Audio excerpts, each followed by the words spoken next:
Je suis responsable d'une petite entité, tarification et pricing de l'énergie, qui se trouve entre l'approvisionnement et les clients sur le marché libéralisé ou sur le marché régulé.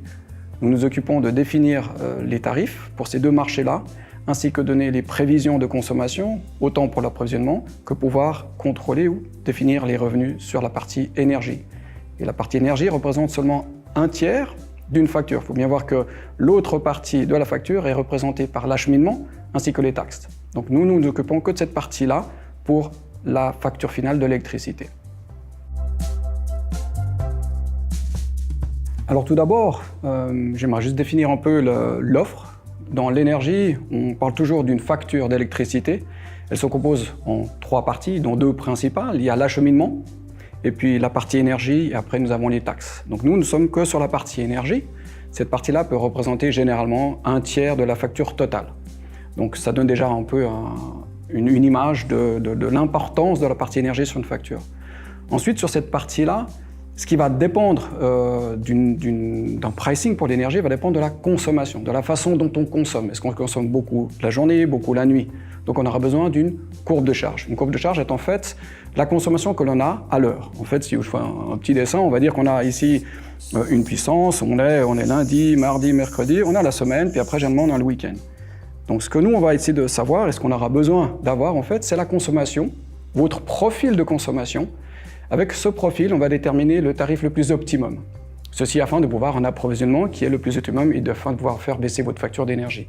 Donc sur cette facture-là, vous aurez deux parties. Principalement, c'est la consommation pendant la journée et pendant les heures creuses. Donc sur une semaine, on a par exemple, nos heures pleines sont du matin, de 8h du matin à 8h du soir, du lundi au vendredi. Ces heures-là correspondent en fait aux heures du marché de l'énergie. Le reste des heures sont des heures creuses. Donc une fois qu'on aura amené cette courbe de charge en heure pleine, heure creuse, du lundi au dimanche, de toute l'année, on pourra vous donner un prix qui vous permettra à vous, à ce moment-là, de savoir combien vous allez payer.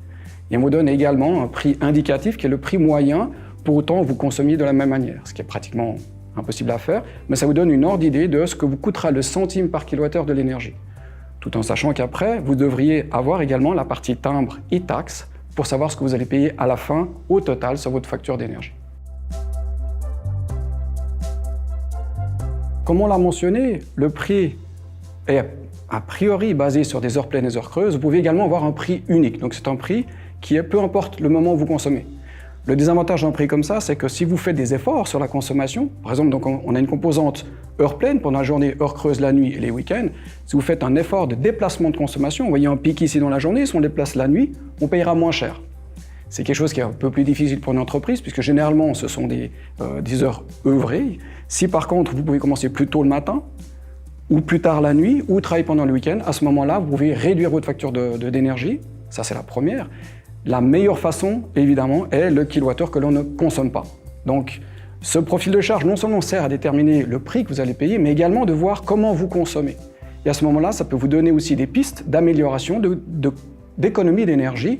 On voit par exemple le week-end, si on a trop d'énergie qui est consommée le week-end, ça peut être une climatisation qui fonctionne trop ou un défaut de certaines machines, et vous consommez trop. Donc à ce moment, vous pouvez réduire votre consommation. Et là, non seulement vous ne diminuez pas que l'énergie, mais vous diminuez également l'acheminement et les taxes. Donc c'est le kilowattheure le plus efficient que vous pouvez économiser. Contrairement à certains a priori, c'est extrêmement simple. Si vous n'êtes pas certain de ce que vous voulez faire, vous vous y prenez assez en avance. Vous avez jusqu'au 31 octobre de l'année en cours pour sortir pour l'année qui suit. Donc pendant l'année en cours, vous pouvez demander une offre à votre fournisseur d'origine, vous en profitez pour demander la consommation, et à ce moment-là, vous pouvez également l'envoyer à d'autres fournisseurs d'énergie, Romande Énergie ou autres, et à ce moment-là, vous avez le choix entre plusieurs offres.